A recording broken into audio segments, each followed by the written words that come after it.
Tengo que ir a fundar un continente, ojo con ojo, diente a diente, piedra fundamental. Lo que te digo lo sabe Cocomanto. solo el viento, los ladrillos y tejas. Y muy personal se vino a Cochabamba para hablar con Jorge Mancilla Torres, conocido como Cocomanto. Coco, gracias por recibirnos en tu casa. En todo caso, el agradecido soy yo. Muchas gracias por venir. Es una hermosa sorpresa y la oportunidad. Gracias, hermano. Si hubo alguien que influyó para que yo me decidiera ser periodista fue precisamente Coco. A ver, Coco, ¿cuándo descubriste que eras poeta? Cuando tomé conciencia social, digamos a los 8 o 9 años de edad, en las minas, mi infancia está plagada de silicosis, explotación, masacres, borracheras, lo que veían la gente. Compañeros míos que vivían poquito tiempo, trabajaban en la mina, y era todo llorar, llorar, amargarse, sufrir.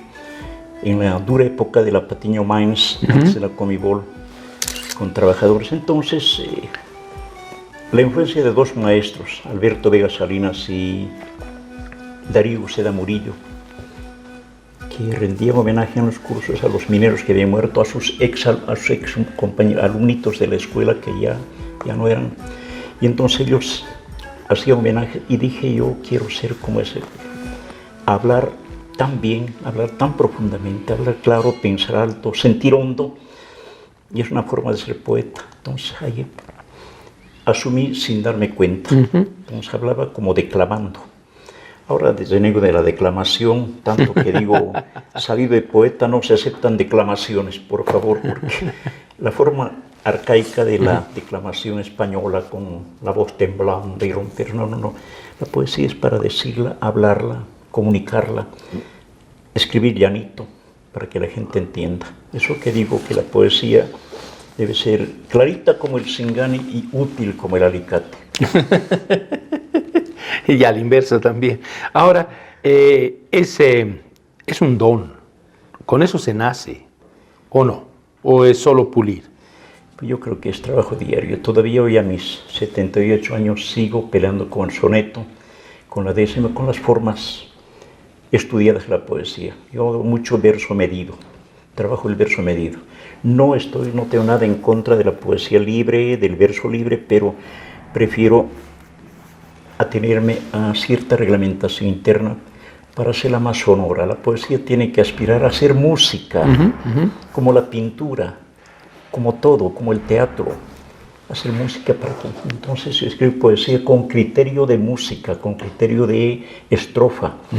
Tanto, Jaime, que 34 de mis poesías, sin que yo sepa, son música, porque agarran los compañeros un libro mío, los compañeros charanguistas, acordeonistas, cantantes, ven que está medido, son octosílabos, claro, y le ponen música, y luego me sorprenden ya con el producto acabado. Es el otro problema. Una cosa la poesía y otra cosa la música. claro. Busca al letrista para la música. Hablemos, músico, ven, hablemos, porque tú dices de mi corazón y se dice mi corazón. Sí, pero el charanguito, no. La pelea que tengo. Entonces es esto. Trabajo música que es poesía elaborada, pensada, meditada, pero al mismo tiempo poesía accesible para que la gente lea. ¿Por qué no escribe para el prójimo? No es para guardar poesía bajo la almohada y decir, ocultarla como hijo prohibido, no. Pero además muy acompañada del humor. Me acuerdo que escribías sonetos, pero los llamabas sonsonetos, ¿no? Son sonetos, ¿no? Sí, es cierto. Tengo mucha poesía humorística, claro que sí. Mira, salí de una operación cardíaca, me cortaron la aorta, me puse una válvula mecánica en México y la operación duró mucho tiempo, 6 horas, 5 meses. Entonces, lo primero que se me ocurrió, escribí un libro sobre esa experiencia traumática y le dije al médico que ojalá pudiera ya escribir porque no podía hablar. Y saqué un librito que se llama Sin corazón, sin corazón. Y pegué el librito porque es un homenaje al centro médico donde pero meter un poco de humor, de gracia a tanta tragedia, tanto. Entonces, las canciones que hago para los mineros, para el estaño, la silicosis, no son lacrimosas, no son para tirar al suelo a la gente, de por sí ya trae una tragedia como para que además le cargues con palabras. Entonces, sin optimizar ni escapar de nada, levantar un poco aquello, poner un poco de ironía, de sarcasmo a la vida, y es esto, y ahí me sale el humor. ¿Y de las minas te vienes a La Paz? Sí, más bien por la radio, ¿no? Ya.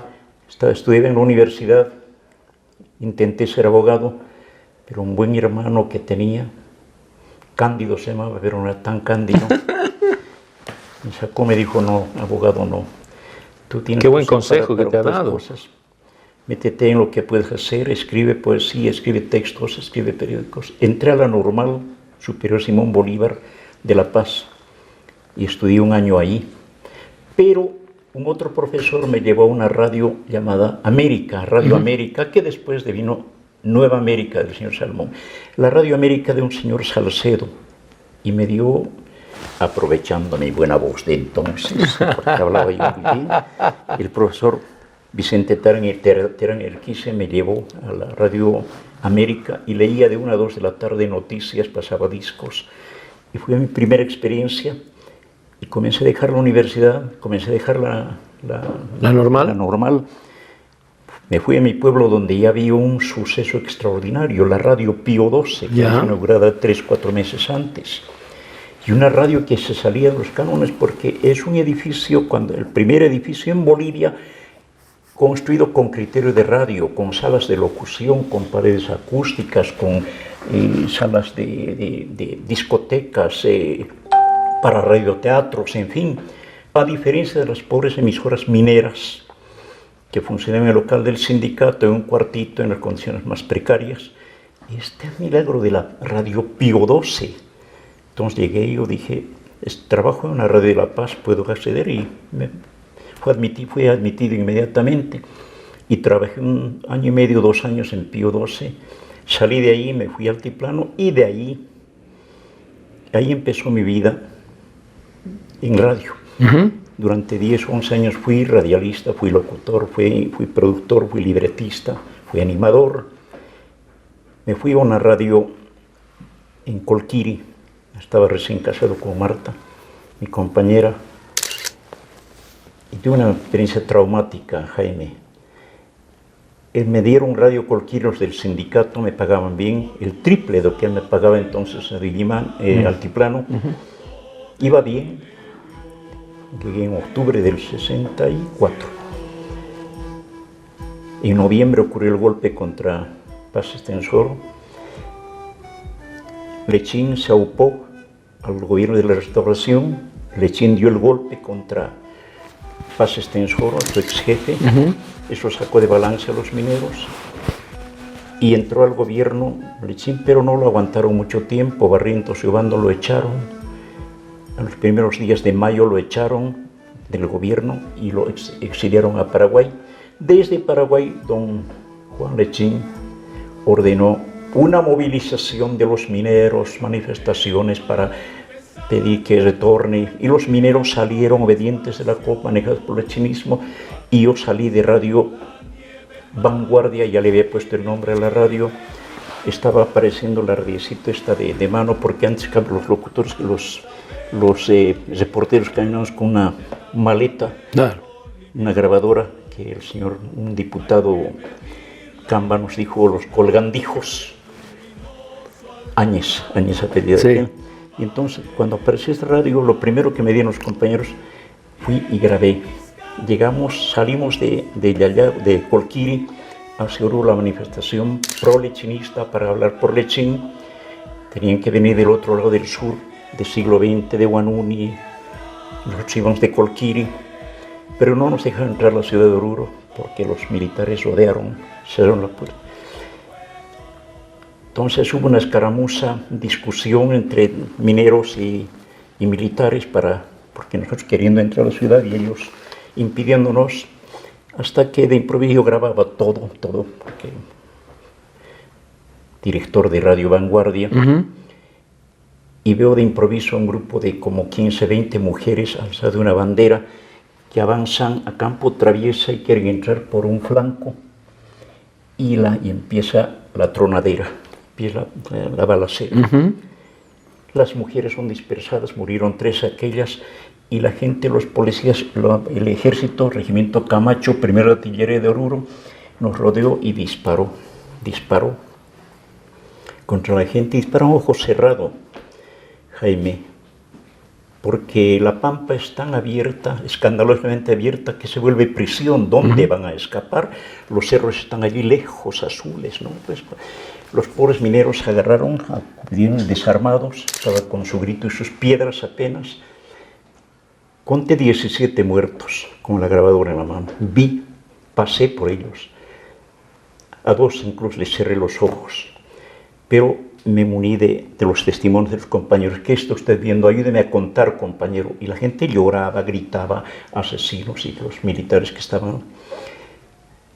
Pasó esa barbaridad que no le dejó a ningún periodista, a nadie, traumática, porque perdí los estribos, me olvidé del periodista ecuánime, sobrio, objetivo. No podía porque era tanta sangre, tanto abuso, tanta matanza contra la gente más indefensa. Yo traía el trauma desde Yayagua. Me excedí con palabras. Volvimos derrotados a Colquiri a las 6 de la tarde, 6:30, y pedí transmitir aquel documento grabado por la Radio Vanguardia. Los dirigentes escucharon y dijeron, bajo tu responsabilidad, sin editar, ¿cómo sale? Y salió.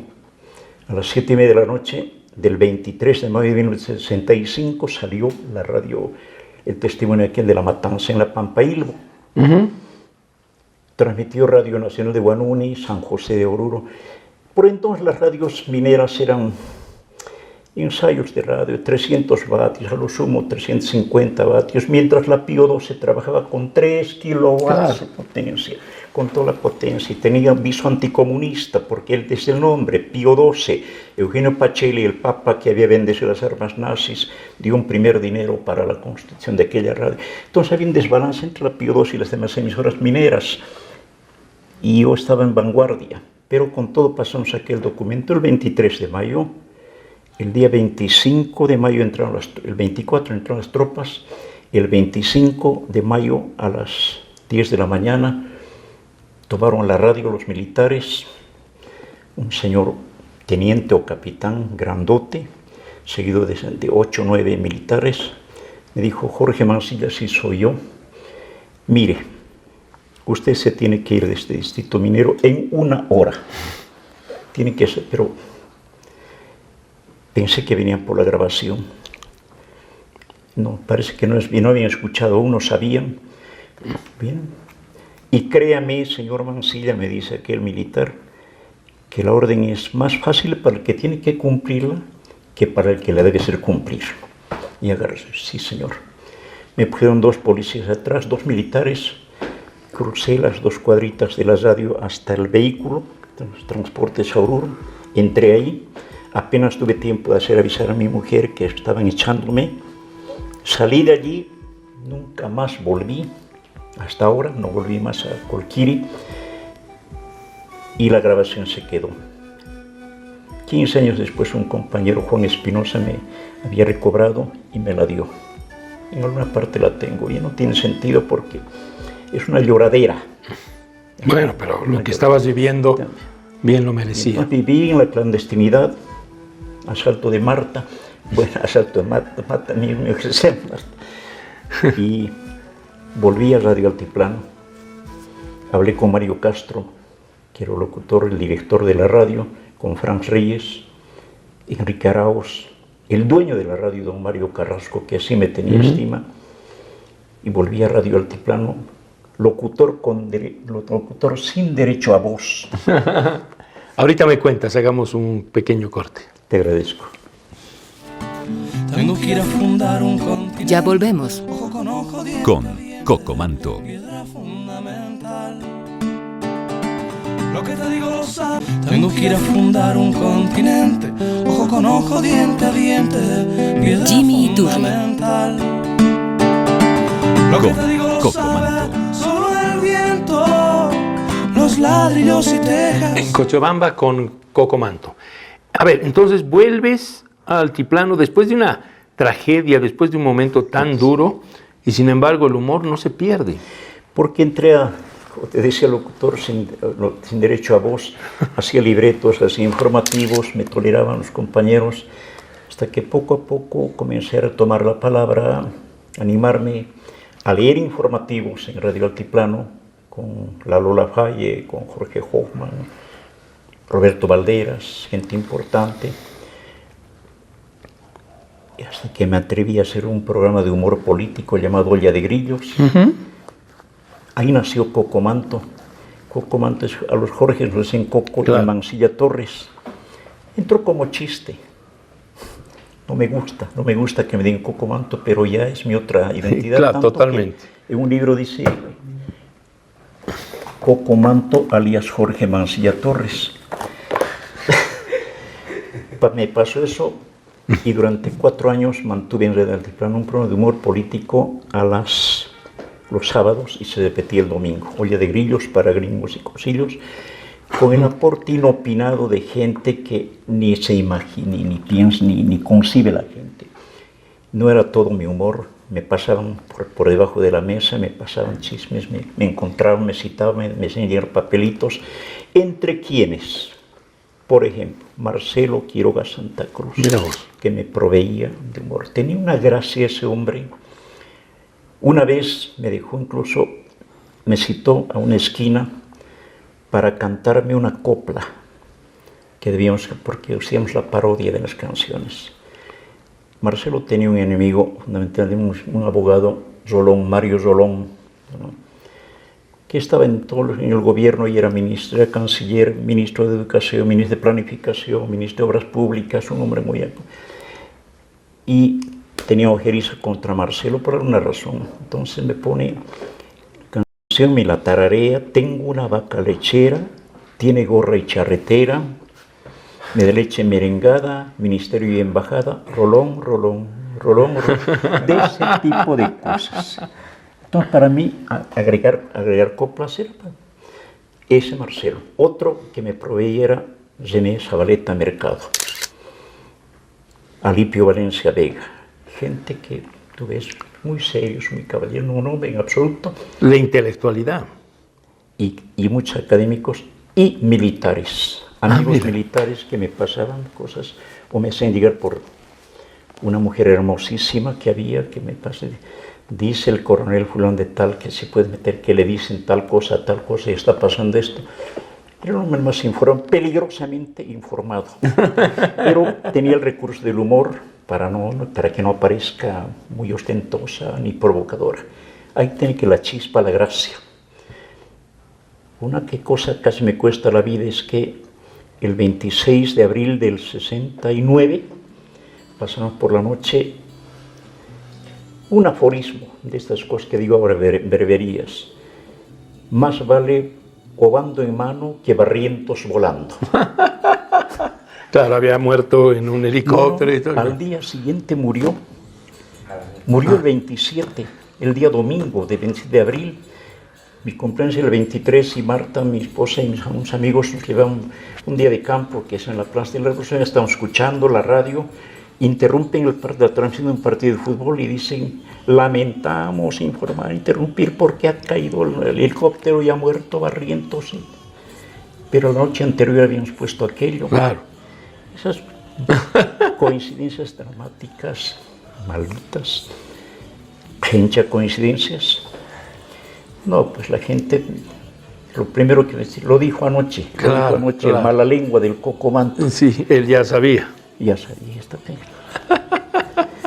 De ese tipo de agresiones, bueno, y el programa duró poquito. A partir de la muerte de Barrientos duró poco porque se nos murió el primer actor, ya no había sentido. Teníamos un compañero que vivía, Esteban Rea, que tenía el timbre de voz de Barrientos, un muchacho que trabajó en la alcaldía y que me lo entregó Escobar Uría, el señor alcalde. Sí, el alcalde me dijo: Armando, úselo bien. Recuerde que Barrientos es nuestro presidente, pero este chico habla como Barrientos. Úselo bien. Lo voy a ajustar cuentas si ve que está usando mal. El chico vino conmigo, tenía un defecto, no sabía leer. Era un obrerito de la alcaldía, pero hablaba como Barrientos, como ciudadanos. Y lo utilizamos, le memorizamos, le obligamos a memorizar. Y entonces, esto. No, ya, muerto, mi general. El programa comenzó a... Bueno, yo mismo me puse contra la pared porque entró Bando, luego vienen golpes militares, hasta que aparece Torres y me invitaron a irme del altiplano porque ya no toleraban la mano de don Jorge Carrasco, el dueño del diario, el hermano de Mario y del señor Rolón. Claro. Entonces opté por la retirada honrosa. ¿Y fuiste a Illimani? No, me fui a Radio Illimani. Claro, fuiste a Illimani. Me fui a Radio Illimani porque estaba Torres en la presidencia, un amigo Roberto Cuevas, que me contrató, era el director, yo fui jefe de informaciones. Me fui a Illimani. ¿Dónde te quedaste hasta las últimas horas del golpe? Tú fuiste el último en salir de Illimani.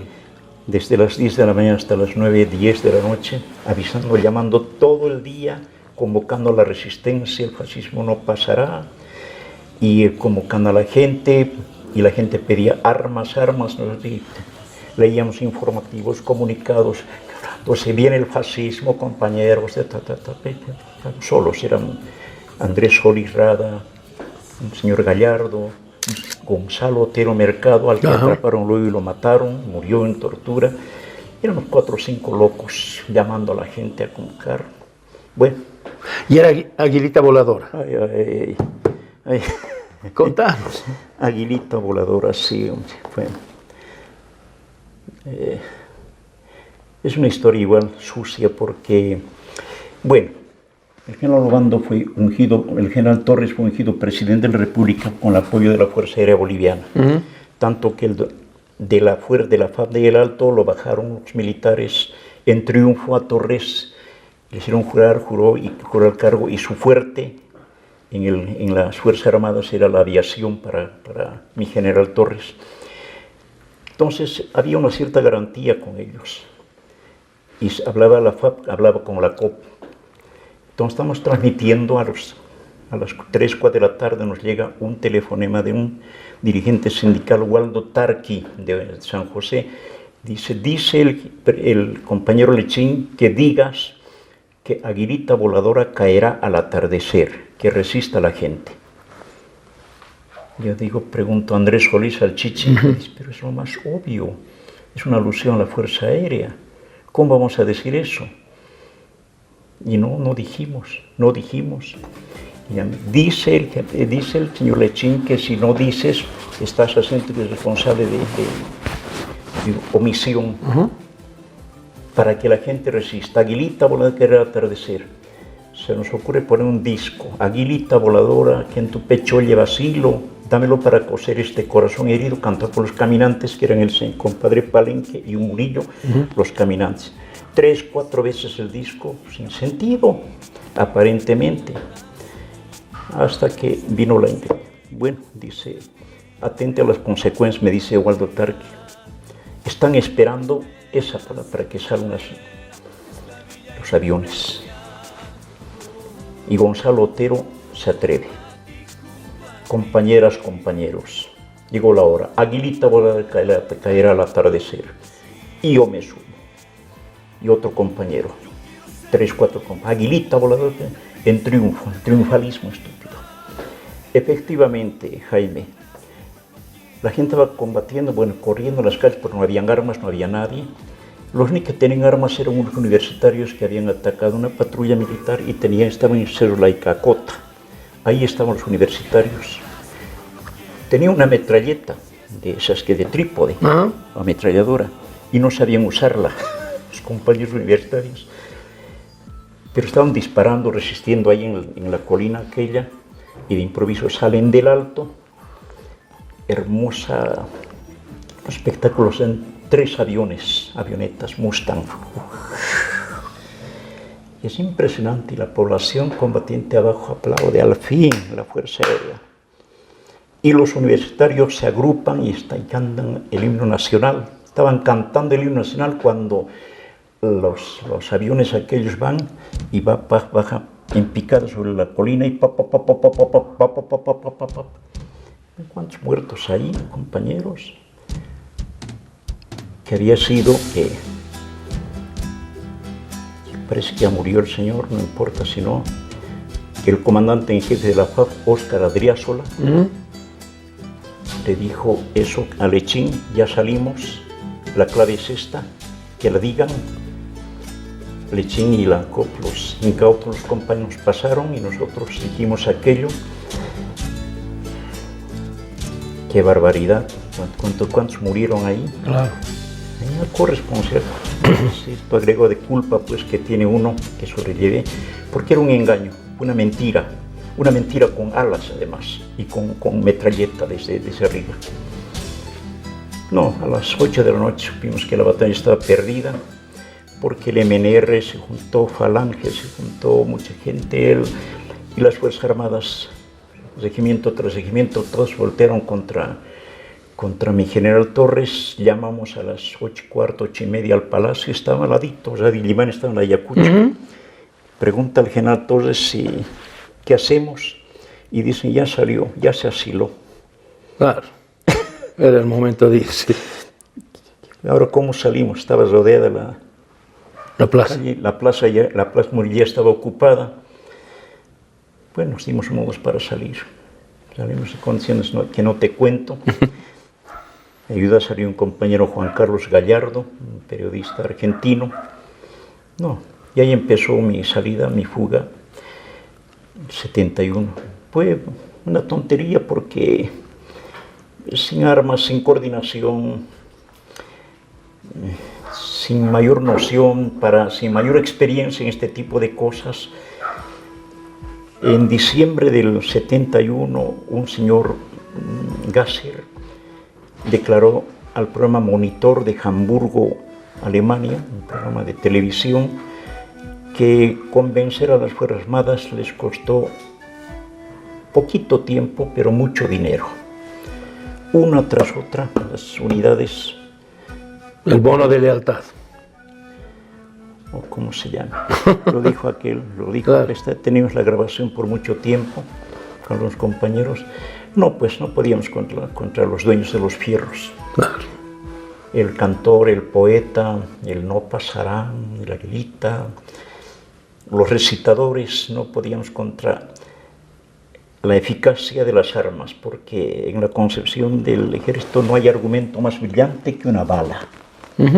Y es esto. Así ahí acabó mi vida de radialista. Nunca más me metí en radio. Salí al exilio a México, pasé al Perú, viví en el Perú. Volviste a México. Vamos a hablar de eso en el siguiente bloque. Tengo que ir a fundar un continente. Ya volvemos. Ojo con ojo, diente Con a diente, Coco Manto. Piedra fundamental. Lo que te digo lo sabes. Tengo que ir a fundar un continente. Ojo con ojo, diente a diente, piedra Jimmy Iturri. fundamental. Lo que te digo lo sabes. Solo el viento, los ladrillos. Con Jorge Mancilla Torres, Coco Manto, aquí en Cochabamba. A ver, entras entonces al periodismo escrito y descubres tu gran facilidad que tienes para la palabra corta, para la frase con sentido, y creo que la gente de los periódicos también descubre que tienes esa facilidad y te paga por eso. Además de pasarla bien, cobras. Por sobrevivencia más bien en México, ¿no? Porque era asilado político y como tal no puede involucrarme en la vida política de los mexicanos ni de los peruanos, donde también estuve asilado político. Entonces opté por otro tipo de periodismo para mantenerme a flote en el periodismo. Seguí haciendo la poesía, bueno, en suma, hice de la poesía mi amante y del periodismo su marido. Está muy bien. Me mantenía con el periodismo y hacía mis cosas. Por aquello que dices, ama a tu prójimo como si fuera su mujer. Son aforismos. Entonces, trabajé 25 años en el periódico más importante de México, el Excelsior, donde llegué a ser socio, el primer socio y único extranjero socio de aquella empresa tan gigantesca que por un momento tenía 3.012 empleados. ¡Vaya! 3 ediciones diarias, matinal, al mediodía, por la noche, 4 o 5 revistas en la semana, editaban libros, haciendo una empresa. Y opté por el epigrama. Tenía alguna habilidad para el epigrama. El epigrama es una noticia sobre la noticia. El director me decía, hay este suceso y un verso, una estrofa de 4 versos, de 8 sílabas en lo posible, breve, comentando esa noticia del día. Entonces hice, Jaime, 12.000 o 12.300 epigramas en 25 años. Ponle a... Pero es un récord. Sí, yo pienso que sí, ahí tengo cajas y cajas y cajas, ahí están. Lo que, mira, tengo acá lo que hemos rescatado en la mesa. A ver, te leo algunas. ¿Qué es un epigrama? Dice un epigrama: se pierden los valores y prima el machismo, denuncia la Iglesia Católica de Mujeres, la Liga Católica de Mujeres. Decía el maestro Maquiavelo con pensamiento convexo: sexo débil, ni tan débil; sexo fuerte, ni tan sexo. Por decir cosas así. El epigrama. Escribas del neoliberalismo persisten en sus mentiras. No aceptan su tremebundo fracaso cíclico. Vemos del iluso primer mundo al quinto patio en que estamos. Anoche se emitió un mensaje presidencial por el sistema de radio y televisión del país, en México. Hay un adagio a seguir, y bien lo sabe el lector: si no hay nada que decir, no lo digas, por favor. De eso tengo tan civil, claro. Tenía sus riesgos porque, como venían felicitaciones y premios, venían amenazas y venían sanciones. Pero bueno, sigo haciendo epigramas y haciendo estos epigramas, que el primer género de los periodistas en España y en todas partes. O de don Ramón Gómez de la Serna, que hacía las greguerías, que yo le puse breverías. Estas cosas tan simples como qué cosa, ¿dónde? Préstame. Es un libro, mira, es un libro que me editó el periódico La Jornada de México hace un par de años y está en la 3ª edición. 2.213 breverías acá.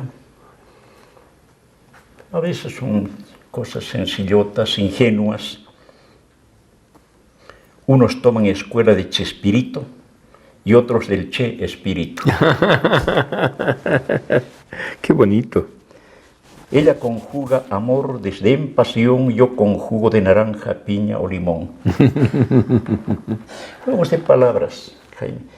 ¿Pero de dónde te vienen? ¿Aparecen o vas trabajando y trabajando, escribiendo y tachando?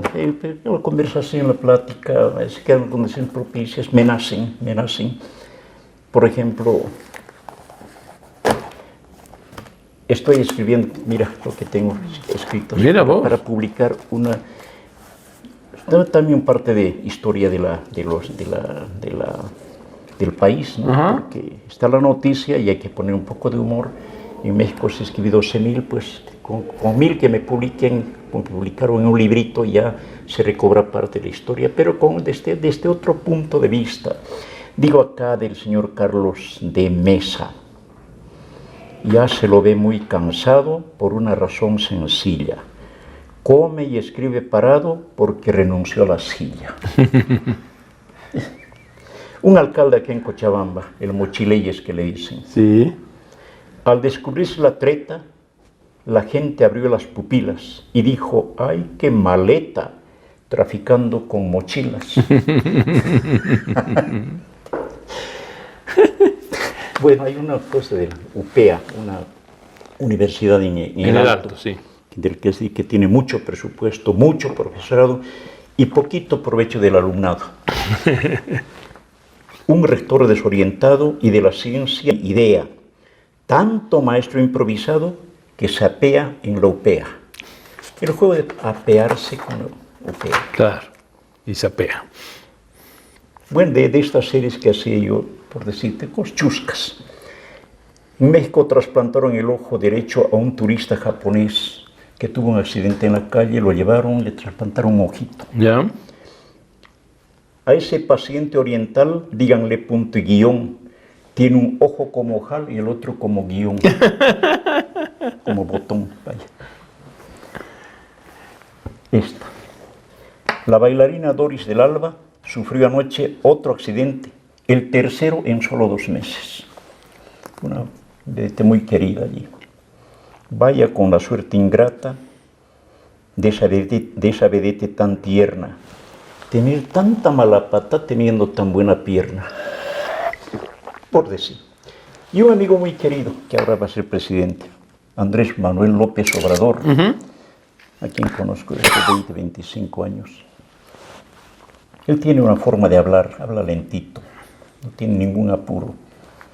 Dice que es tartamudo, no es tartamudo, es un hombre que piensa, pero habla lento, con mucha... sin apuro, pues. ¿Cómo son los mexicanos en Gran general? político que habla. Así. Entonces propuse yo hace 12 años, yo dije esto en un epigrama, yo propongo que la UNAM honre su tan noble causa y le otorgue un gran doctorado honoris pausa. Lo leyó, le gustó, me dijo, sí, ya vi lo que me hiciste. Por este tipo de... Pero haciendo todo el tiempo haciendo esto, y estoy escribiendo mucho epigrama acá, mucha brevería, porque quiero sacar un disco, un tercer libro, con los aforismos cochabambinos. Es un pueblo gracioso el Cochabamba, porque además yo hablo quechua. Hablo más o menos. El Evo me dijo una vez que me nombraron embajador, mi presenté ante las huestes, sus huestes, me dijo, este es nuestro embajador en México, él va a ser, es un periodista que vive allí, él dice que habla quechua, pero tanto tiempo fuera del país yo creo que habla quechua eslovaco. Digo, pues, y cierto, pero yo entiendo perfectamente el quechua y me gusta estar en Quechuabamba, en Cochabamba. Por eso decidiste venirte acá. Y también por corazón, porque no puedo, por esta bronca cardíaca, porque La Paz es una agresión para mí, pero con todo, yo amo mi ciudad, estoy feliz en mi país, no salgo más de acá. Y estoy involucrado, querido Jaime, ahora en un proyecto que me lleve 7 meses, 6, 7 meses. Me vinculé con artistas cochabambinos, músicos, con los que ya tengo experiencia, ya trabajé desde 15 años, hicimos cantatas, bellas cantatas a esta ciudad con motivo de la revolución cochabambina de 1810. Con Marcos Lavallén. Marco Lavallén, un compañero Mercado y otro compañero Malpartida, y ellos tienen sus grupos, Aizana, Canto Vivo, en fin. Entonces me vinculo con ellos, especialmente con los 3, para sacar este último. Ya hemos sacado 2 cantatas, tengo con ellos unas 8 o 9 canciones populares. La Cueca de 2 siglos, por ejemplo, es muy popular acá. Pero estamos involucrados ahora en un proyecto que me gusta porque es Clamor por la Vuelta al Mar. Es para apoyar la gestión boliviana ante la Haya. Y con ellos me comprometí, ellos comprometieron a su vez a 25, 30 músicos, entre saxofonistas, charanguistas, guitarristas, percusionistas, cantantes, coros de niños, y escribí yo 75 coplas sobre el mar. Esta cosa que nos llega desde que nacemos. Entonces ellos se distribuyen las canciones para hacer, y están haciéndolo todo. Es fácil, el mar, la arena, Abaroa, Antofagasta, Calama, Tocopilla, la guerra del Pacífico, que no es guerra, fue invasión a partir de eso. Entonces hemos buscado, tenemos un problema de dificultad económica, pero ya está el disco.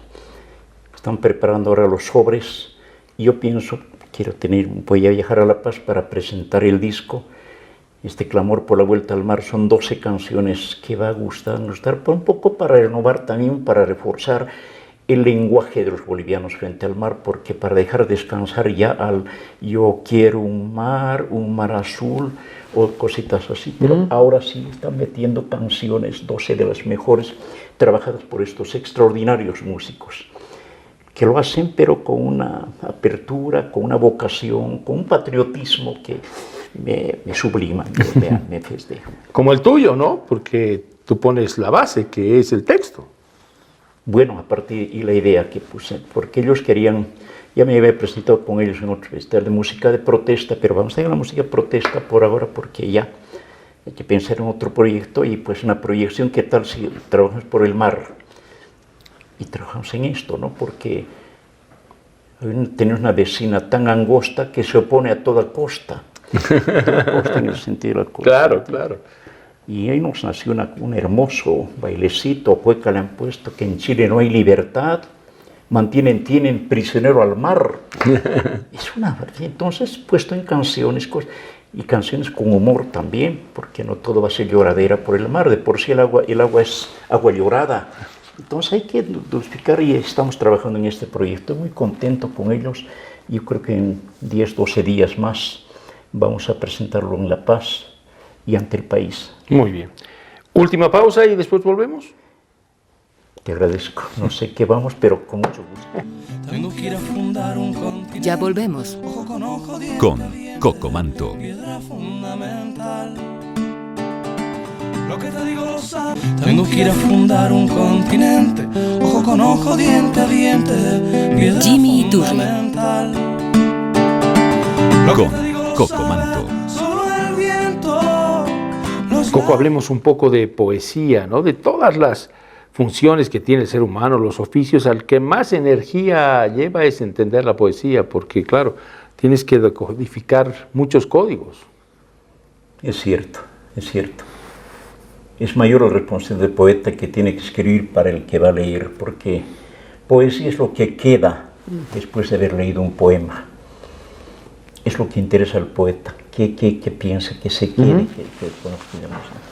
Entonces tengo como 8 o 9 libros de poesía. Hemos hecho un recuento así a vuelo de pájaro, escribí como 1000 poesías. Y este libro lo han compilado mis hijos, Mariel y Pablo. Tiene un poco más de la mitad de lo que he escrito. Un compañero editor corrió el riesgo de editar este libro de 557 páginas. Se llama Mantología Poética. Y tiene son 10 libros en uno, porque hay libros para el mar, libros para la cocina boliviana, sobre las danzas bolivianas, sobre los mineros bolivianos, las masacres, son 10 libros en uno de estos. El único problema es que cuesta mucho, 200 pesos, que nadie paga 200 pesos por nada. Máxime, si yo acostumbro regalar mis poesías. En México sacamos esto, por ejemplo, de Estrés Federal. ¿Ya? Tiramos, y con los pies del gobierno de la ciudad me presenté durante un año entero regalando los libros a todo el que venía. Qué envidia. Son sonetos a la Ciudad de México. Pero hacías presentaciones hasta en las tabernas, ¿no? En las cantinas, claro. como mariachi, en las plazas, en los parques, en las casas de la cultura, en los templos, en la universidad y en las cantinas, en Garibaldi. Oh, qué lindo. Porque hay letras para canciones. Entonces, regalar, y de improviso aparezco con un libro que quiero vender. Se ríe la gente. Está bien, vamos a ir a la Feria de la Paz, ahí vamos a vender algo. A ver, algunos de los poemas que tienes ahí. Mira, escribo, a ver, ¿qué? Un poco, plan con maña se llama. Todo este tiempo que pasé en el exilio, 38 años viví, en el exilio me duraron 3, 4 años. Pero después me dediqué a trabajar porque tenía un buen trabajo, un buen sueldo, me valoraron y me quedé, porque en ninguna parte recibí tanta justicia salarial y tanto aprecio como en México. De ese tiempo, y es una canción que la cantan en México, Tiempo y Cuenta. ¿Cómo se puede una poesía con 2 palabras, con tiempo y cuenta? No tengo cuenta del tiempo, ni el tiempo me toma en cuenta. ¿Qué cuente de dar al tiempo de este tiempo que no cuenta? La vida le cuenta al tiempo el tiempo de darse cuenta, cuenta del amargo tiempo, tiempo de la pobre cuenta. No hay cuenta fuera del tiempo, el tiempo siempre descuenta. La cuenta que un destiempo pierde en el tiempo sin cuenta. Caigo en la cuenta del tiempo si el tiempo ajusta su cuenta, y diciendo tiempo al tiempo, cargo esta cuenta en mi cuenta. ¡Qué habilidad! ¡Qué hermoso! Es para yo recomiendo mucho a los lectores que lean, hay que leer. Y a los poetas que lean, que no solo sientan, que lean, que consulten, que lean poesía. Lean a Borges, lean a Neruda, lean a Vallejo, lean a Octavio Paz, a tanta gente importante, porque el poeta Es un resumen, el poeta es una síntesis y al mismo tiempo tiene que ser un vertedero de lo que ha leído. Digo, uno de los primeros libros que me enseñó a leer mi hermano Cándido, El Quijote de la Mancha. ¿Ya? Luego es una décima. La décima son 10 sílabas, 10 versos de 8 sílabas con rimas acordadas. Ánimo andante, dedicado a Don Miguel de Cervantes y su personaje. La vez que leí El Quijote me provocó mucha risa.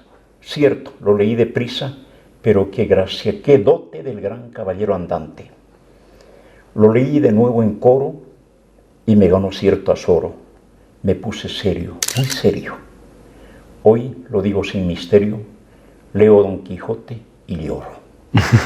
Qué lindo, qué lindo. Juan Gabriel Vázquez, que es un novelista colombiano, dice que la literatura, la novela es la invención que nos inventa. Qué hermosa definición. ¿Qué te ha inventado a ti la literatura, tu poesía, tus Me aforismos? inventa cada día, ¿Sí? me reinvento cada día. A esta edad sigo escribiendo y aprendiendo. Me gusta aprender, me gusta descubrir, me gusta colegir, encontrar de nuevo. El día que me dé por poeta consumado, estoy acabado. No tengo más nada que Te ha salido en verso también, ¿no? Consumado, acabado, está perfecto. Y una declaración, una discusión entre Juan Arreola y Borges Uh-huh. en la Universidad de México. Hablaron estas dos Celebridades, mayores claro. de nuestra cultura. Borges, el ciego, y don Juan Arreola, un jalisciense extraordinario. Hablaron mucho tiempo de tantas cosas. Y le dice Juan Arreola al final, querido Borges, hemos hablado 2 horas y media y no nos hemos puesto de acuerdo en nada. No llegamos a ninguna conclusión. Y Borges le dice, qué bien, hermano, qué bueno que no hemos llegado a ninguna conclusión. Eso quiere decir que esto sigue, que vamos a seguir hablando, descubriéndonos, redescubriéndonos, reasentándonos. Es saludable, es lo mejor que me has dicho, porque el día que estemos de acuerdo, la sábana santa, la unanimidad es la sábana santa de la democracia, lo digo yo. La discusión, la polémica, lo que pasa en este país, Bolivia es un país de aguas agitadas, permanentemente agitadas. Yo prefiero 1000 veces esta agua de aguas saltantes a los países donde las aguas calmas, donde no pasa nada. Claro. En Suiza un poeta se aburre. Pero contigo hemos tenido muchas conclusiones desde nuestra militancia, desde nuestros afectos por la literatura, por el país, por la militancia de izquierda, todo. Ha sido un honor conversar contigo, Coco. Te agradezco mucho. Mira, quisiera acabar Dale. de este libro leyendo una cosa, un homenaje a un bocado boliviano, a la salteña. Está dedicado, bueno, escribí hace 20, 25 años, es una décima chiquita. La salteña. Bocado en la hora oportuna, la salteña es un jigote de carne, papa, chiote, cebolla, huevo, aceituna, y no debe haber ninguna liturgia después de misa, como la que se entroniza en una mordida artera y el caldo que se libera y bendice la camisa. Qué hermoso, Coco. Gracias. Esta es la poesía, hermano. Muchas Los gracias por todo. ladrillos y tejas, los bichos de limpieza, y tú que estás sentada mirando en el umbral del año 2.